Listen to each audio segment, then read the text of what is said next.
আমি দূরে সরে গিয়ে বুঝলাম আমি আসলে কোনো দিনই তোমার ছিলাম না।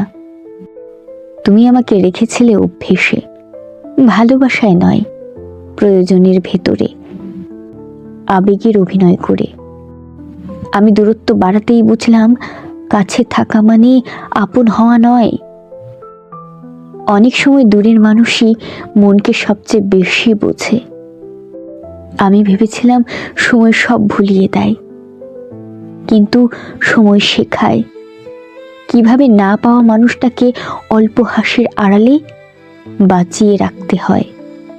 আজও তোমার কথা খুব মনে পড়ে, তবে এখন আর কষ্ট হয় না, শুধু মনে পড়ে তুমি ছিলে আমার জীবনের সবচেয়ে সুন্দর ভুল।